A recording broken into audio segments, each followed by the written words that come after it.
All right, so I just made a recording, but I feel like it's too long, so I'm actually just going to try to show you the quickest things.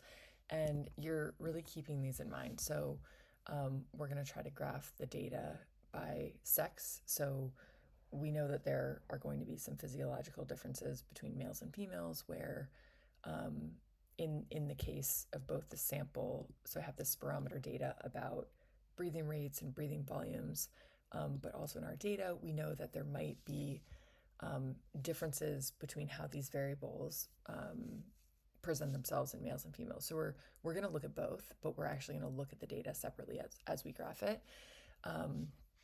And so a couple things about sorting the data. So we're trying to decide, first of all, is this data accurate, and making decisions about individual data points that we should exclude. But then, just for accuracy's sake, but then also looking at, is there another variable that is going to affect either one of our variables that we need to either restrict, so only looking at a range of another variable, or actually excluding people. So just a couple quick things about both the table and just the sheet. You can decide if you want to get rid of the table. I actually don't love these. You can revert to unformatted data. So you can, up in the headers, you can either use these to sort, or you can right click on any of these to hide a column, or you can, if you are getting rid of somebody, you can delete a row, or you can hide a row. So I'm actually just going to go back just in case people want this. And then in these columns, you can so you can filter where you don't want to see anybody who has a blank for the data, but you also want to look through if there are any valuables that, and I forget, like for BMI, there were some where I had hidden the blanks and a BMI that was just unrealistic. Like that was probably a data point that was entered incorrectly. So that's how you can use the sorting menus. And remembering the right clicking to delete rows, etc.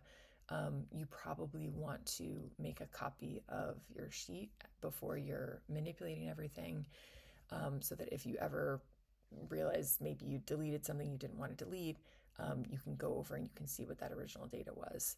So in the unformatted tables, it's similar. Right clicking can get you a lot on the rows or the columns. And then thinking about, so there's some people still in here where, in this case, I would want to get rid of anybody who was sick, because that sickness probably would affect their tidal volume.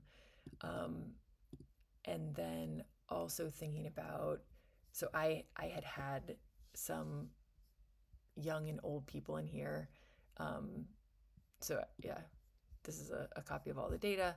So I had sorted by age, and then decided, I actually don't want these younger people in, because I'm looking at the effect of physical activity on ventilation, on a volume of air taken in and out.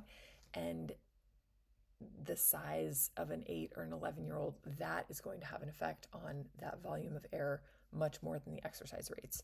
So again, I actually just had deleted these in this other sheet.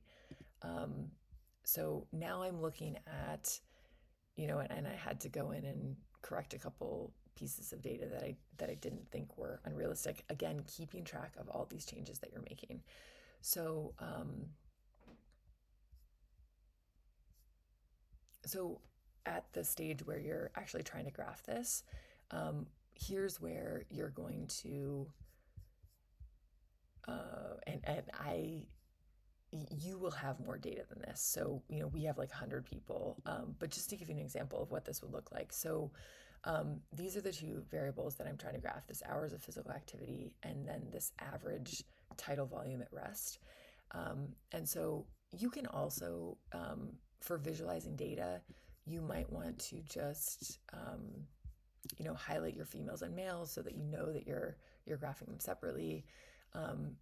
If you also want to look at like a numerical value where you actually want to see like what is the spread of these, you can always do a conditional formatting, and you can do a color scale, If you really want to see, like, is there one that's really far away from everything else, you might see that in a color scale. But I'm really just trying to graph these two now. So let's say that we're going to put hours of physical activity on the x-axis. To graph males and females separately, we just are going to need two different, they're called series in Google Sheets. So I can just insert a column here, and you're going to see that this was actually a formula. So I'm going to just copy this column and I'm going to paste it here, but I'm going to do this special paste where I paste the values and not the function, the equation, right? And so then this will be my female data. And then this, so I'm going to call this tidal volume for males. And I could just call this tidal volume for females.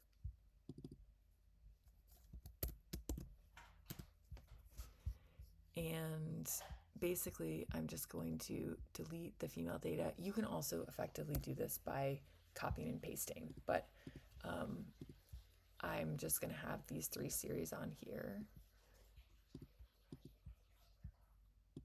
And I'm going to erase the males from the female data. And then what I'm going to do for the graph, this is my x value. These are my two y volumes. So I'm pressing Command as I select those three from my chart. And then I'm going to insert this graph here. So I want my x-axis to be physical activity, and I want my y-axis to be these two averages. But actually, yeah, you'll see one's males and one's females, and I can rename them. I'm going to make sure that this is a scatter plot. And then you can actually go in here and you can rename so if this is like average for males,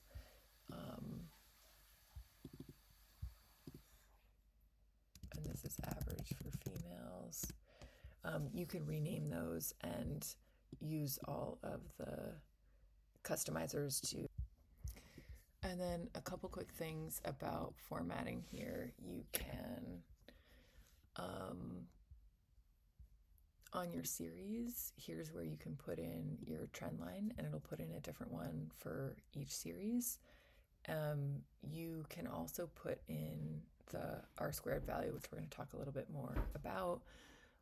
You can also put in the equation for the line. We're not actually going to use ours to predict anything, but that's something else that you can put in there.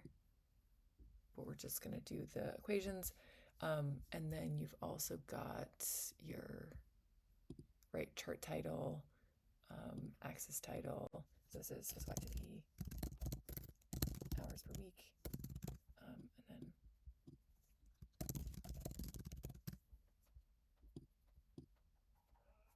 And then one last thing, hopefully you remember, you can actually change these decimal places. So we probably don't need this to 3 decimal places, and that's probably just fine. And it just changes the labels on the graph to make them a little bit more manageable.